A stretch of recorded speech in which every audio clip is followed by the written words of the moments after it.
We're only a few weeks into the 2022 MLS season, and already we've seen some historic things happen.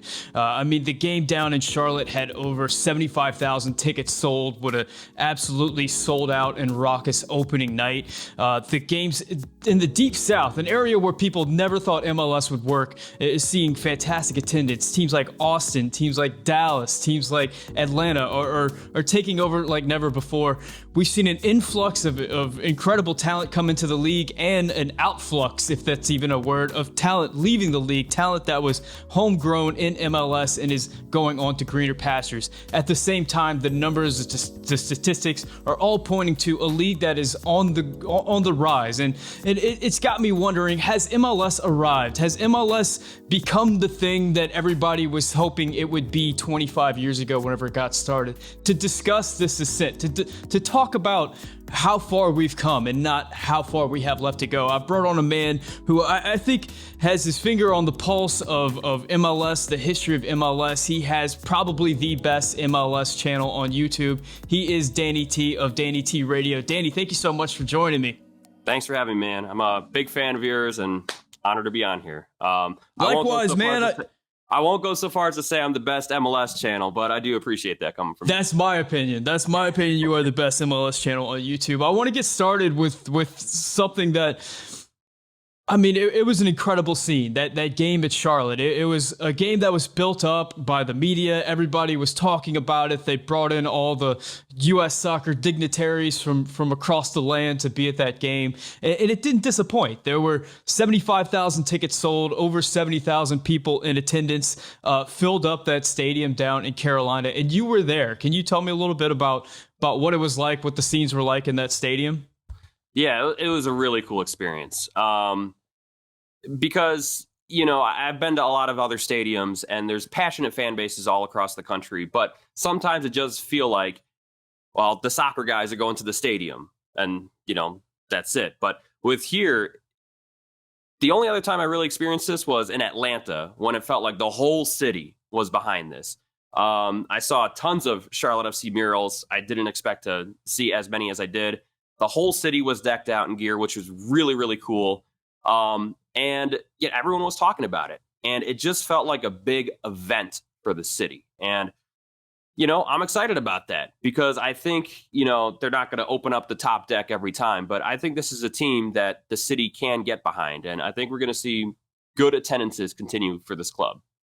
There had to be a moment for you as someone who studies so much about the league's history and American soccer in this country, to be sitting in that stadium and kind of take it all in and understand the growth of the league.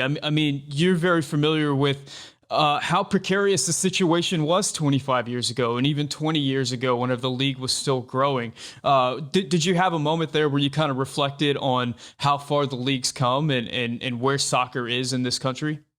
The national anthem. I don't know if you saw, but the person's microphone went out. Not a great start, but immediately, no hesitation, the entire crowd, 75,000 people, 74,400 people, whatever the number was, started singing the national anthem, like without missing a beat. And when you hear the entire crowd say that or sing that, it's a moment. And you realize like, whoa, this is big. And that was really cool. And, the rest of the game, there were points where Charlotte was struggling to get the ball forward, but it didn't really seem like the crowd ever got out of it. They were still as loud as they were from the beginning. So overall, the entire game, it was just a really cool experience. I don't know how to describe it. It's, because I've been to some NFL games and this was as big as that. And it's like, wow, like I didn't think we'd ever see this point. So that was really cool. Football might be over, but MLS is coming back and Champions League and European soccer are in full swing. From all the latest odds, totals, player performance props to where the next fired coach is going to land, BetOnline is the #1 spot for all your sports betting needs. Head over to the website or use your mobile device to sign up today and receive 50% off your welcome bonus on your first deposit. Just use promo code BELIEVE to get started. And it's not just basketball. BetOnline is your source for hockey, boxing, and UFC odds, right to the Olympic coverage, from sports right down to your favorite Vegas casino games. BetOnline is your #1 online wagering destination. BetOnline, the fastest and easiest way to wager on all your favorite sports and play all your favorite games. BetOnline, where the game starts. Now, the big question is sustainability, because we've seen big crowds in America for soccer games before. Actually, the biggest crowds, I think, were for NASL games whenever Pele was playing with the New York Cosmos. I think I saw Keith Olbermann tweeted it out that this is we've seen this before. We've seen sellout games for the first game for a new team before. Pele had all this in the 70s. It's true. That's very true that NASL, specifically the New York Cosmos, had some big attendance games, specifically when Pele was playing. Does this feel different to you? Do you think that Charlotte's going to be able to continue this on? I know that they're not going to have 70,000. I know that they're going to close off the upper deck, so it's going to be closer to like 30,000, similar to what we see in Atlanta. But do you think that from what you saw in Charlotte, that this is a city that's going to that passion's going to continue to grow for this team? I do, and I think I did see that Keith Olbermann tweet. That was had a little bit of sass in that. Yeah, I think this was the 4th highest attended match for U.S. teams. I think there's been 3 Cosmos matches, but like 2 of them were soccer bowls and whatever. But yeah, when you look back at the NASL, that league was so broken, and I mean, I made a video about it. Rest in peace, NASL. And it was so top heavy. You had the Cosmos bringing in all these huge numbers, and then you had the New England Minutemen bringing in 2,000 people in attendance. And we're not seeing that in MLS. We're seeing the bottom of the barrel still pulling in, 12 to 15,000. Not nearly what it needs to be, but it's much more stable in MLS, and I think a lot of that is because of the rules that have been put in place. A lot of people hate the DP rule, but to be honest, it's really leveled out the playing field. It's made everyone competitive, and it gives everyone a little bit of hope. If we didn't have that, we'd see the same thing that we saw in the NASL, where one team would just completely overspend, and everyone else not even attempting to play catch up at that point. Or the teams that do, they bring in over the over the hill retired European guys. And that model is only sustainable for so long. What we're seeing in MLS is now a move towards becoming more of a selling league, which I absolutely think is the right move. It's still important to bring over the big names from Europe, because that is ultimately what's going to draw in the casual fans. Like, the casual fans, if you tell them, hey, there's a 17-year-old academy product, that's going to be great, no one's going to really care about that. But if we say, hey, Zlatan's coming over, that's going to bring in a lot of people. So there's a nice mixture right now in MLS where you have established guys, but also a lot of young and up-and-coming guys who are being sold off for a lot of money, which is great for MLS. Yeah, let's talk about some of those guys coming in, because in years past, there was always some big headliner names that would come into the league. You could think of Zlatan, you could think of Giovinco, guys like that came into the league and garnered headlines. This year, there were so many. It's hard to even keep track. I wrote a bunch of them down just because I couldn't remember them all. I mean, Lorenzo Insigne was probably the biggest name of them all, but Shaqiri is also coming in. Douglas Costa at LA Galaxy, who had a great game for the Galaxy this weekend. Hector Herrera, which is going to be massive down for Houston. These are the guys who I think we would consider older established stars that are coming into the league. And that's its own category. But then there's this other category of players that are coming into the league as DPs, which is young players from the Latin American leagues, usually from Argentina, Mexico, Brazil. And there's a bunch of these guys coming in too. Thiago Almada, Alan Velasco, Facundo Torres. There's so many coming into the league. What has surprised you about the influx of transfers coming in this season in MLS? Well, I think what I really like to see is, in years past, these guys were going to LA and Atlanta and a little bit of Toronto. But it was like just the big markets. We're finally seeing Houston spend some money. We're finally seeing Chicago spend some money. I mean, before Shaqiri, it was Schweinsteiger, which was great. But then it was a bunch of like unknown guys. So we're finally seeing some markets that are stepping up and who haven't stepped up in a long time. Orlando bringing in Torres. The last, okay, they did have Nani. I forgot about him. But, Orlando stepping up again.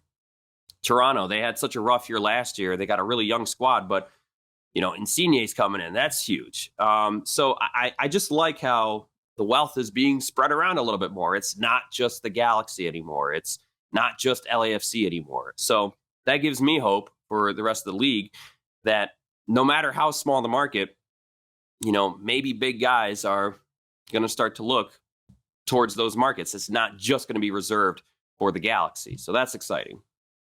Now, you mentioned Houston, and Houston's a team that's kind of near and dear to my heart because it's the closest team geographically to me. And I think that if we were to take out a map of the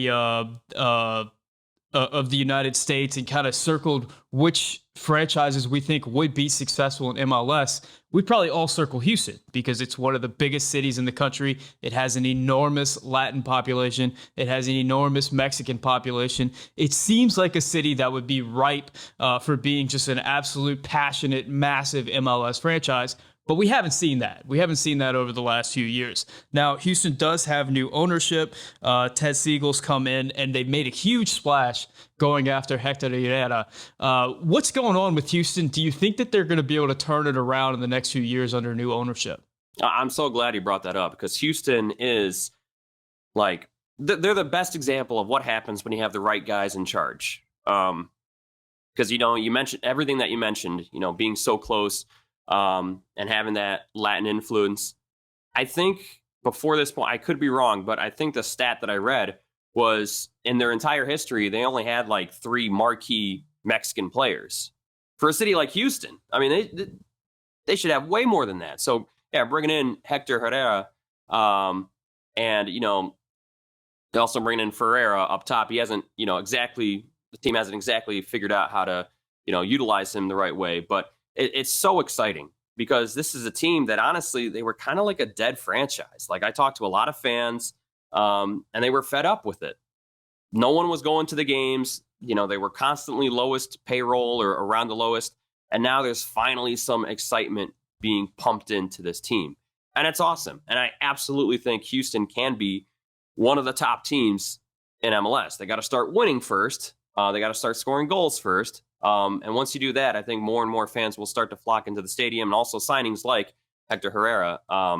But yeah, super excited about Houston. And I'm just super happy for the fan base because this is one that has just been, stuck in the mud of mediocrity and inconsistency. They might have one good year. They might have a year where they win a U.S. Open Cup, but then the next year they'd be, back to the bottom of the West. And I think finally we might see some sustained success from this team. Probably not this year. They're probably still a year off, just looking at their roster. But this is a team that I'm super excited for and just really happy for the fans. Yeah, you look at what's going on in Austin, not too far away from Houston, and just the way that city's taken to that team and the environment and the atmosphere that they have in that stadium. And you wonder, like, why can't Houston replicate that? I have a lot of friends in Houston, and whenever I ask them about the Dynamo, they always say, like, it's a beautiful stadium. It's fun going to the games, but I don't know a lot of people that go to the games. You just don't feel that support from the team, and it's really disappointing. And I'm really excited to see what happens when Ache gets there, and if he can breathe some life into this franchise and turn it around. Now, speaking of franchises that are not, when we talk about the franchises that are doing really well in MLS, it tends to be some of the newer franchises. We talk about Austin FC, we talk about Atlanta United, we talk about even the Seattle Sounders and Portland Timbers. These are all expansion teams. But if we talk about some of the brands and some of the teams that are kind of floundering, I mean, you mentioned Chicago earlier. The big picture that was floating around this weekend was the comparison between the New England Revolution home game versus the Charlotte home game. New England was an original MLS team. They, in their NFL stadium, barely could get any of that lower bowl filled in. Not great attendance. There's this theory going around that some of the original MLS teams they were never really welcomed in the early 90s into their cities, and they can't seem to overcome that hump to get back to win that city over, whereas some of these newer franchises come in with a ton of energy, and it's just a different feeling, different emotion.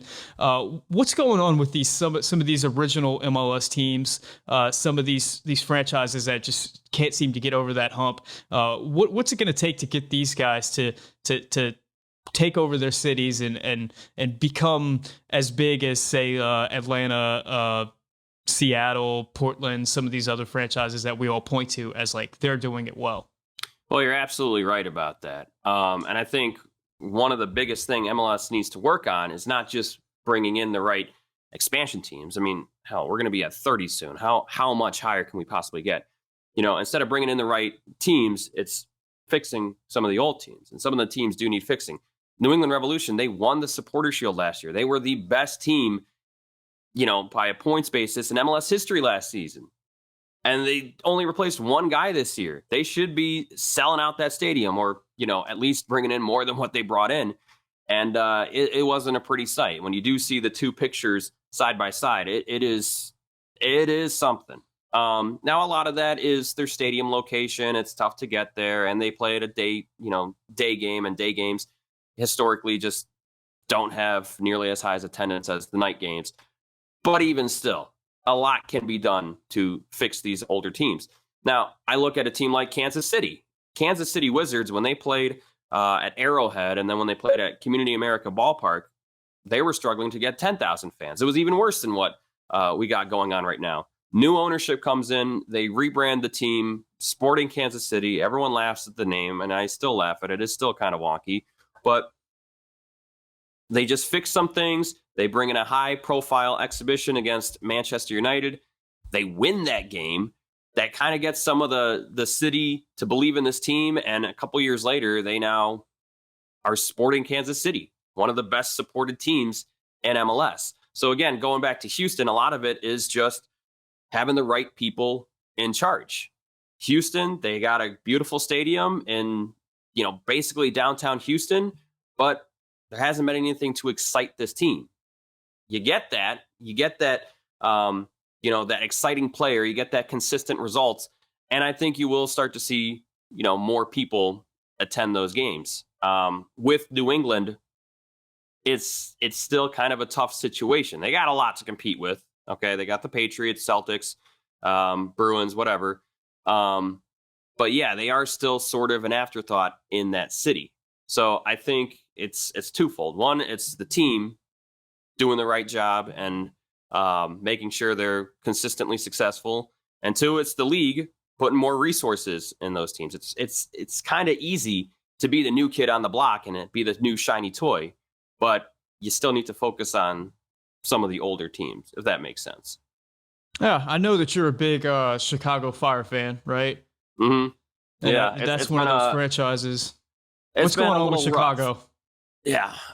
So they had a stadium, SeatGeek Stadium, which back in the day, it was kind of like a race to build soccer-specific stadiums. Hey, as long as we got a 20,000 soccer-specific stadium, we're good. Well, now, years later, we're kind of realizing, okay, that's not all you need. You still need to market this team correctly. You still need to be a consistent winner. You still need to be in a good location. And with Chicago, the stadium is all the way down in Bridgeview. That is a long commute. And when you have those Wednesday games, and if you're working in the city, you're not making it to those games.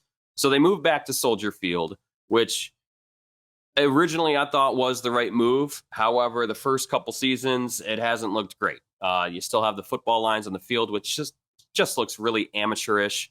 And they just, went through a terrible rebrand that everyone universally panned, and that kind of steered away some fans. But they're working on rectifying that situation. They rebranded again. They bring in Shaqiri. They got, head coach in Ezra Hendrickson, who's been around the league. And so hopefully he can pump some energy and excitement into this team. So Chicago, like Houston, they're a long-term project, but I think they can get there. I think they can become, top teams in this league. And that's one of the great things about MLS is that you can turn it around pretty quickly. Sometimes teams, like Chicago, like FC Cincinnati, they're down in the mud for a long time. But in this league, just given the way it is with the parity and with the rules and how you could change it, you could turn it around really relatively quickly. So hopefully that happens with Chicago. Chicago's a great soccer city. It's just not a great MLS city. And that's what they're working on right now is figuring that out. One thing that frustrates me, though, is like I fly out of O'Hare a lot, and there's zero Chicago Fire memorabilia at O'Hare. You got every other team, but they can't sell a single Chicago Fire shirt. I don't know who's to blame on that one, but I just think the marketing for Chicago and several other MLS teams needs to be better. It's interesting. It's interesting how in some cities it just takes over and it becomes such a big part of the community in the city, and in other cities, especially the ones where it's been around for a long time, it just doesn't seem to take hold. Frustrating. And yeah, I think stadium's a big part of that, and just ownership, and we've seen it all. But we've also seen teams go from the bottom to the top. We've seen teams go from the top to the bottom. One thing that you mentioned was expansion, and I know you didn't hear this interview because you were in the stadium, but at halftime, Alexi Lawless interviewed Don Garber, and he did ask him about expansion. The big question is, MLS is approaching 30 teams. Are they going to keep going? And Don Garber's answer, as you would imagine, was a little bit coy, a little bit non-committal. And he kind of talked about how there's a lot of cities out there that are interested in joining into the league. What do you think is the future of expansion in the league? Do you think it's going to stop at 30? Do you think it's going to go beyond that? If it goes beyond that, do you see some type of divisions happening? How do you see it playing out? Man, I've got no idea. That is one that is just, I don't know. I certainly don't see it stopping at 30. When you have teams like Charlotte willing to pay $350 million for the expansion fee, that helps out a lot. And these newer teams are the ones that are right now the most successful. And, what's the best look for the league when you put those games on TV? But as far as where I see this number stopping, I have no idea. I know Las Vegas is looking pretty much a sure thing that's going to happen. But I think Phoenix could also make a great market. Louisville right now, they've got a beautiful stadium in USL, and they've been so successful down there. I think if they just tweak some things down there, they can possibly be in MLS. There's so many markets, and that's one of the most exciting things about this league is that everyone wants to join. But eventually, it will get to a point where how much is too much. And I'm not talking about diluting the talent. I mean, we're talking about the world here. There's plenty of amazing soccer players around the world, and MLS will find them. But when you get up to, 34, 38, 40 teams, you're not going to be able to play everyone. So do you have to have like an Eastern League and a Western League? That idea I hate on paper, because I want to be able to see my team play Western Conference teams and vice versa. But I don't know. I mean, when you have the big expansion fees and when those teams are bringing in the most money, it is, I can see the dilemma where it's tough to stop at just 30. Because we heard that 20, once the league hits 20 teams, that was it. No more. Okay, well, just kidding. Now it's going to be 22. No, actually 24. Okay, well, actually 28. We're up to 30. I definitely do not think it's going to stop at 30, but I don't know what they do. It is interesting. And the tough thing about it is that promotion relegation, I don't think is possible, at least, going from MLS to USL to lower division, just because these teams pump in so much money, $300 million expansion fee. Why would you risk that? You have a system in place. But could we see something where there's an MLS 1, an MLS 2, and just have like interleague promotion relegation that way? I don't know. But if you keep adding teams, I mean, you can't have 50 teams and have it be a sustainable league. So that is, I wish I had a better answer for you, man, but I got no idea how this one's going to shake out. Yeah, it's really interesting. It's getting to be one of the biggest leagues in the world. at the rate that it's going. I was watching one of your videos recently, and you mentioned single entity, and you mentioned that you hope that single entity wouldn't be around forever in MLS, that eventually they would move on from that. What do you think could be the future past single entity? A single entity was absolutely necessary in the beginning, because how many soccer leagues have come in this country and have gone under? And single entity helped, prop up the teams that were struggling and helped them put on a equal playing field. But I think we're getting to a point where that's not as necessary, where I think teams will be able to start surviving on their own. It's not going to take, money from other teams. But that's a hard thing to let go of. It's a hard thing to introduce promotion relegation, to say, like, yeah, I know you spent all this money on this team. I know we haven't had it for 25 years, but we're going to implement it now. To say, yeah, we're no longer going to be single entity. That would be really tough to convince the owners too. But I think we're much more likely to see that happen than the promotion relegation argument, because we are getting to a point where teams are going to become sustainable.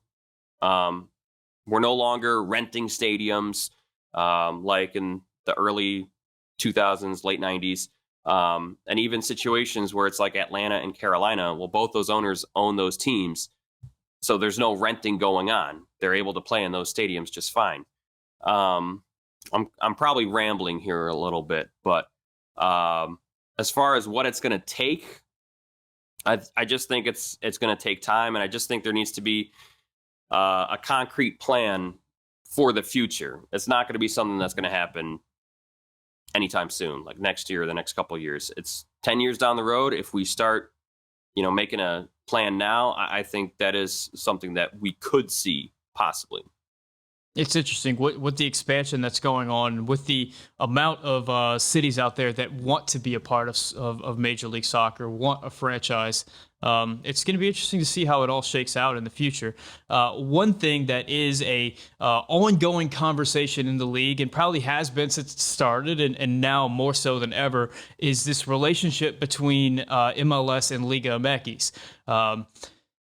There has been a lot of dancing, a lot of flirting between the two leagues, and it's really sped up in recent years. I read some comments from the commissioner of LigaMX regarding MLS, talking about the future of MLS, how it is continuing to grow, how they see that with its financial footing being so stable, that it could potentially start siphoning players away from LigaMX, and LigaMX is really worried about this, and they feel like the best way forward for LigaMX is to be to grow with MLS, to have like a symbiotic relationship where they're in it together, and we've seen evidence of that all over the place with the League Cup, with the CONCACAF Champions League, with the MLS LigaMX All-Star Game.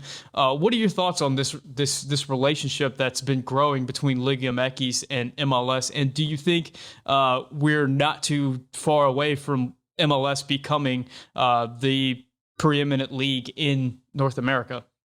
Well, I do think the relationship is, to an extent, necessary, because I agree with what he's saying. I agree that MLS is taking a lot of these LigaMX players, and there's a lot of money, potential money, to be had in this league. But let's not, make no mistakes. LigaMX is still very much above MLS, and it's not just talking about results in CONCACAF Champions League.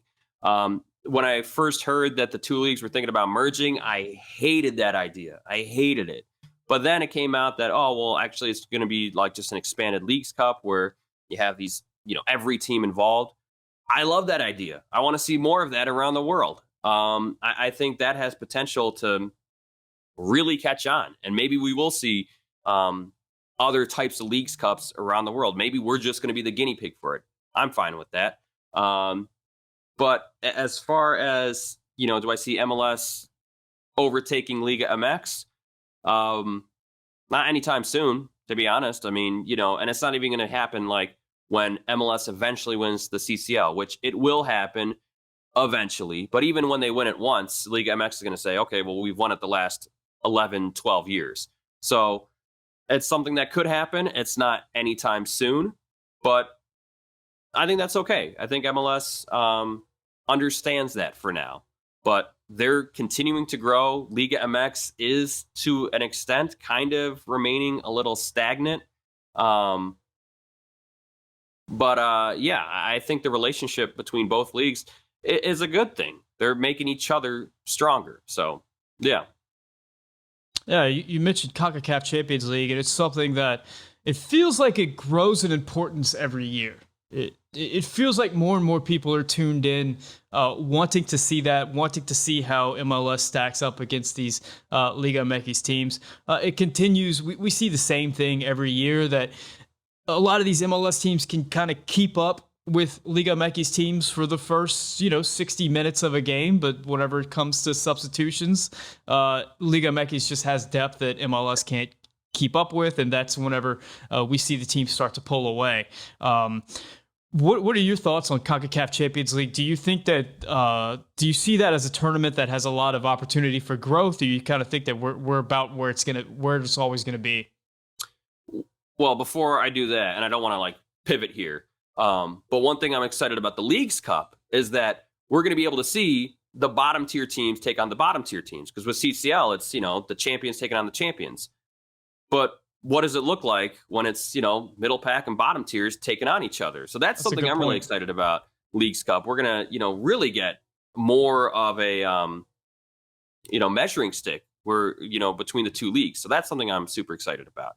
But with CCL, yeah, MLS, a lot of heartbreak there. A lot of close runs that just haven't culminated in lifting that trophy. The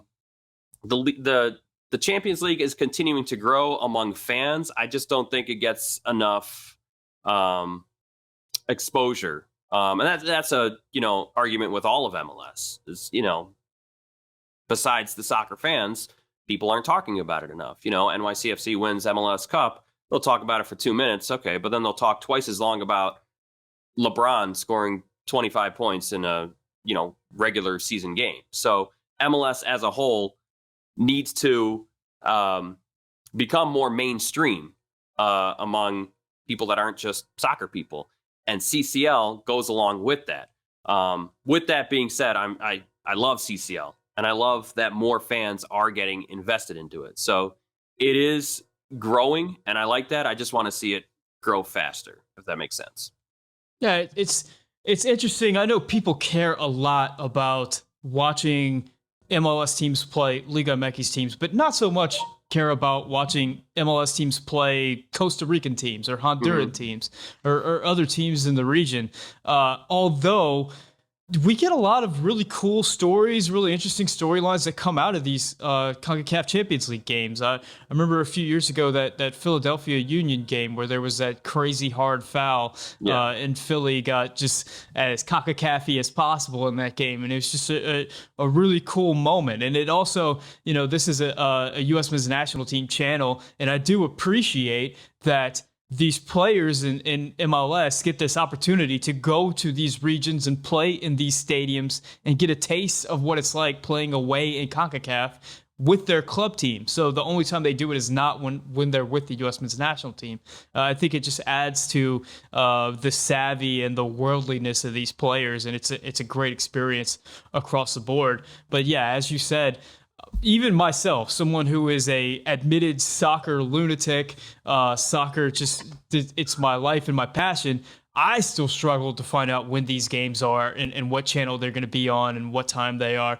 I go to MLS's website on weeknights just to see, is there a game tonight? Am I missing one? Because you're right. It's not something that gets publicized that often. And it shouldn't be that hard to do. This should be something that, people know about. I think these games got to be front page of ESPN Plus. And I know it's not just on CCL. It's not just on MLS. Okay, ESPN, Fox Sports, they got to, pump up the league a little bit more too. But that is something that I really, really do want to see. And, one thing else I'll add about CCL is that, when we talk about bringing in players to MLS, there's a lot of CONCACAF guys that that are capable of playing in this league. Eloy Room, from the keeper for Columbus, he started off, I think that's how he was really discovered, was the CCL. And then he gets his chance with Columbus. And there's just so much undiscovered talent, not just in America. We know that's a problem, but it's not just from Mexico. It's not just from Europe, but from Costa Rica, from Honduras. There's a lot of players. Albert Elise, probably the easiest example. I mean, he played for Houston for a long time. Now he's, playing in Europe, and he's a starter for his national team. And there's a lot more Albert Elises out there. And you probably don't see them all until you play in CCL. That's where you get kind of, your best shot at looking at some of these guys that you wouldn't normally see without this tournament. Now let's switch gears a little bit and talk about the detractors of MLS, because U.S. soccer is in an interesting state where soccer is tremendously popular in this country. There's all the stories came out about it being one of the most rising popular sports, popular among the youth. But the thing is that MLS is the third most popular league in this country, behind LigaMX and the Premier League. There's a lot of soccer fans in this country that aren't MLS fans, and there's a lot of soccer fans in this country that don't like MLS, actively loathe it, actively dislike it. As someone who is a reported unapologetic MLS fan, what do you think that these fans miss about the league? What do you think that they get wrong about the league? Well, as far as the question, has MLS arrived? And I know that's kind of the whole point of this video. The answer is no, it hasn't. But I will confidently say it is en route. We're getting there. You see how much the league has improved, not just over the last 27 seasons, but over the last 10 seasons, over the last 5 seasons. The growth is remarkable. And a lot of people that hate this league. It's one thing to not like, okay, how do I want to say this? So MLS is not on the same level as EPL. It's not on the same level as LigaMX. I'm a MLS diehard fan, and even I have no problem admitting that. And if you don't want to watch a league that is not as high of a level, okay, I understand that. But some of these other things, like hating the league because it doesn't have or because it has playoffs. I'm just like, playoffs are the greatest thing about this league. I wish every league in the world had playoffs. Still celebrate the regular season champion. But I think EPL, I think Bundesliga, Serie A, some of these leagues where the championship is decided 2 weeks before the final game, I think if you add a 4-team or 8-team playoff, that would do so much for the league. And I don't know why they're so stubborn against it. Not to go off on a tangent here, but one of the reasons why I got so into MLS was Christmas one year. I got FIFA 2000, and you couldn't play leagues in MLS, but you could play like EPL. And okay, so I played EPL. I chose Arsenal for some reason. I played the entire season, and I was so excited for the end. I was like, "Oh my god, we're gonna make the playoffs. We're in second place. We're not gonna win the league. We're gonna make the playoffs." And then the season just ended, and I was so mad. I was like, "What's going on?" And this is back when I was like 8 or 9 years old. I was really ignorant to the rest of the world. I didn't understand how big soccer was and how little it was in America. But I was just so confused. Why wouldn't a league have playoffs? And my brother told me, like, no, it's not just this game. It's like everyone in Europe, like they just don't have it. And that just really stuck with me. Like, why don't these leagues do this? And it's not just that, but it's the All-Star game. It's the wonky DP rules. It's everything. I love it. And a lot of people just can't get over that because it's not the norm. It's not traditional. And I just think you got to give it a chance because I think it's extremely entertaining. I don't know. There's a meme going on right now where it's, there's like this one guy that says MLS sucks, and there's just a crowd that's like, okay, and then they just keep talking with each other. And that's kind of my energy that I'm taking into it now. Like, yeah, we're always going to have people that criticize the league. That's okay. And there's a lot of valid reasons to criticize the league. But there's also a lot of reasons to give this league a chance. And the biggest one is just the sheer entertainment factor of how stupid some of these games end, and the drama within the team. So I guess that's my answer. Just give the league a chance because of how ridiculous it is sometimes. Yeah, I don't know if you're aware of this, but there's been reports that the Bundesliga has been considering playoffs, has talked about implementing I didn't playoffs. know that. Yeah. I didn't know that. One of the fascinating things for me is in this American soccer culture, we have such an inferiority complex when it comes to the rest of the world and how they do things in soccer. And we're always talking about implementing things that they do over there here in Major League Soccer. And that's the DP rule, that's salary caps, that's promotion relegation, that's everything from the chants in the stadium to, just absolutely everything. The fan culture, just everything across the board. We compare it and we dissect it and we find it lacking because it's not what they have over there. But I always find interesting that we don't talk about all the ways that American sports culture is influencing the game in Europe and influencing the game across the world. And we're seeing that a lot, in a lot of different ways. Usually it manifests itself in ways that the fans do not like the European Super League, which is rearing its ugly head once again. There's teams that are looking at bringing in this Super League that's going to essentially operate as a single entity, closed off, not single entity, but a closed off league that will potentially have some salary caps and things that will allow these clubs to compete with some of the super owners that have come into the league or come into world soccer, which is just absolutely fascinating. And another thing that we're seeing is this blowback that's occurring right now with Chelsea and Roman Abramovich. Of course, we all know what's going on in with Russia and the Ukraine right now, and Roman Abramovich is looking to sell Chelsea and just all the political implications and everything that's kind of falling out because of that. It's a really interesting thing, and you compare that with MLS, which is single entity, which if there was something going on with one of the owners, they could actually kick the owner out of the league. We haven't seen that take place yet, but it's something that could potentially happen. Whereas in Europe, it's a whole lot more complicated. It's a really interesting discussion. It's really layered, and it's something that I find fascinating. But I do think that it's important,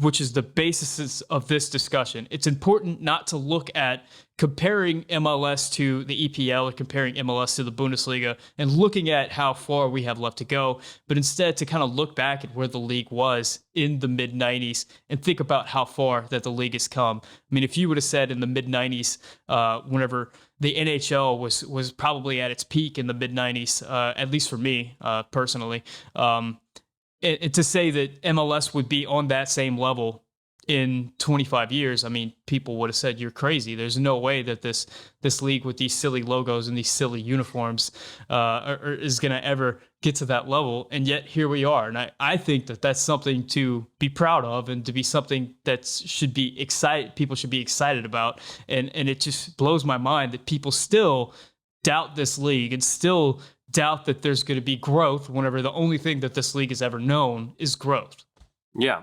I mean, you hit the nail on the head with everything. As far as the Super League is concerned, a lot of people were drawing comparisons between the Super League and MLS. And the big thing I would say to that is, no, I mean, MLS started off as single entity, as a closed league. This was always the plan. And when the Super League, you got teams like Arsenal, Tottenham, no offense to those fans, you guys haven't won anything in years. Why isn't Leicester City being involved in this? Like they've been more successful than you guys. So clearly that is all strictly a money thing. Let's get all the fat cats involved and make as much money as we can. I think I saw something earlier about Barcelona creating their own cryptocurrency to help them get out of debt.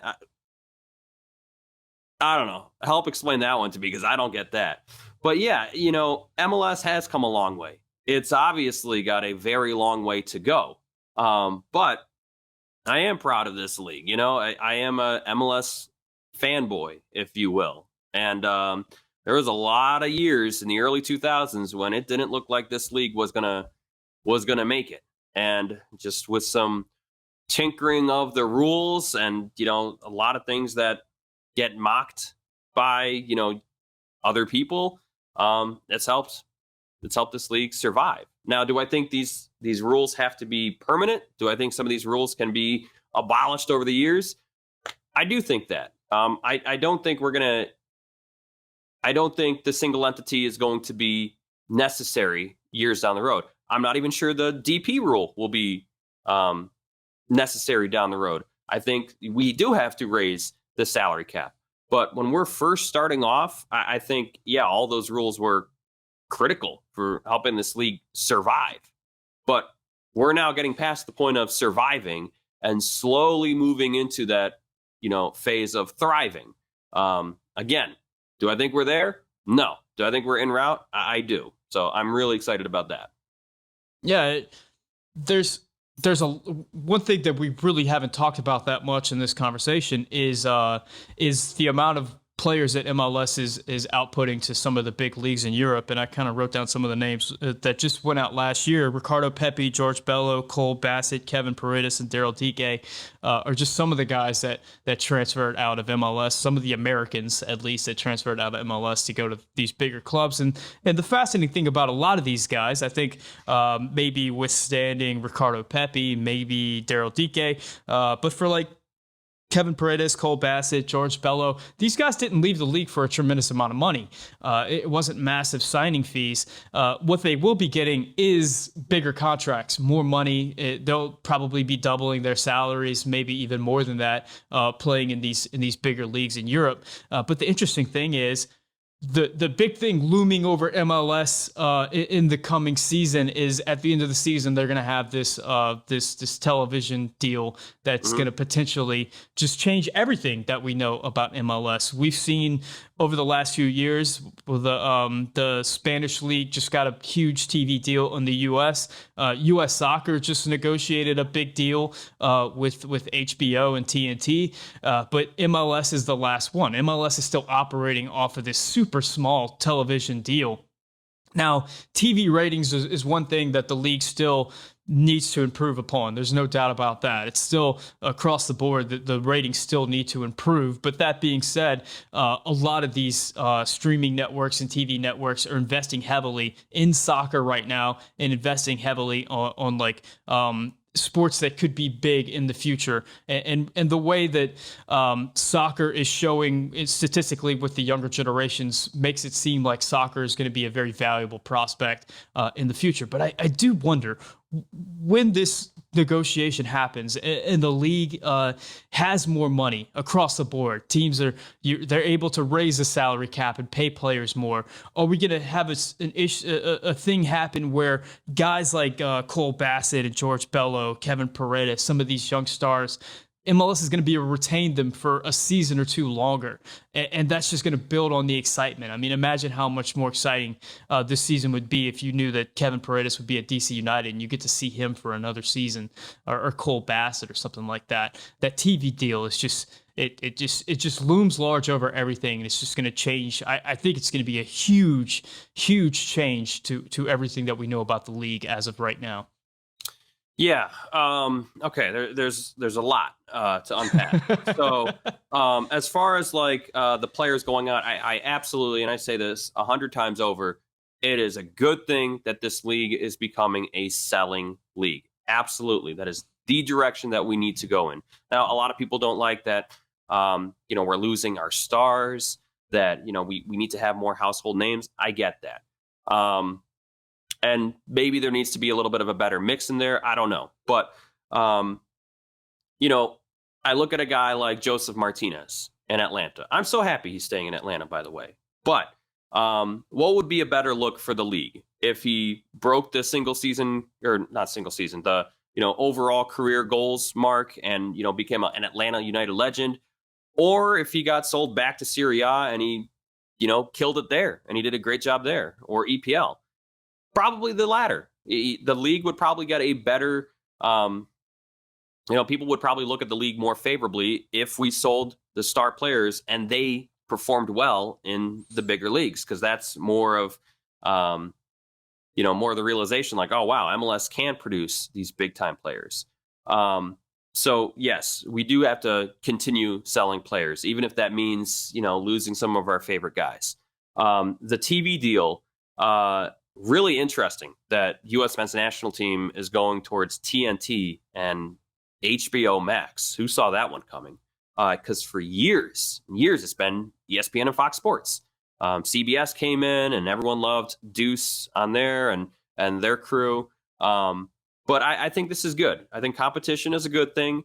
And who knows? Maybe, whoever they bring in on TNT, I haven't read yet who the broadcast crew is going to be, but maybe they knock it out of the park. Maybe they do an amazing job. Maybe they put a little bit more pressure on ESPN and on Fox Sports. Like, whoa, like they're putting in all this effort. The ratings are great. Maybe we have to do that now with soccer. Maybe we have to start marketing them more, because MLS definitely has the problem of not enough marketing. I would even say that the U.S. men's national team a little bit has that problem. So maybe it does improve with TNT and with HBO Max. And as far as MLS's new TV deal, yeah, it's huge. It's got to be big, because the TV deal, a lot of money for the league, but also it dictates just how many eyeballs are going to be on this league. Because as it stands right now, you have the national game on Sunday on ESPN, and then you have a game on Fox Sports, and you might have one on Saturday or during the week, but then that's it. Then you have to basically have ESPN Plus in order to be a connected fan to this league, in order to really watch everything. If we can get more games on TV, I do think the ratings will raise, because part of the problem is that I hear a lot of the time is, oh, I just didn't know these games were on. I didn't know there was a game on at 3 p.m. on a Sunday. I didn't know that it was my team. People don't know that. So, if we get more games on TV and if we get more marketing, pushing eyes to those games, I do think we'll see the ratings rise dramatically. So, yeah, I am very cautiously optimistic. I'm nervous about this new TV deal. I hope it's huge. I hope it's a nuclear bomb for MLS, and it could potentially be. It's an incredibly exciting time to be a U.S. soccer fan, to be an MLS fan, to be a fan of soccer in general in this country. There's so many things happening in so many different avenues. Danny, I think this is where we're going to wrap it up. I want you to take a second to tell everybody where they can find your content.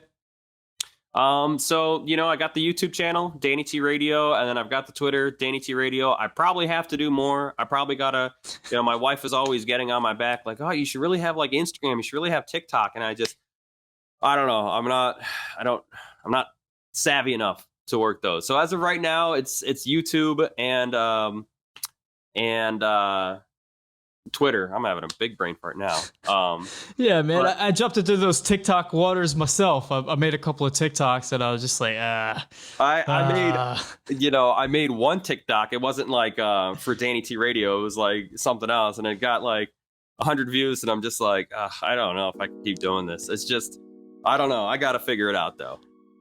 I appreciate TikTok as a platform. Mm-hmm. My issue is whenever I get on to TikTok, it just like eats away like half an hour of my life. Oh, yeah. So I try to just stay away from the app, and that includes me putting content on it, even though it's probably a really good thing. Anyway, let's stop being old dudes talking about TikTok.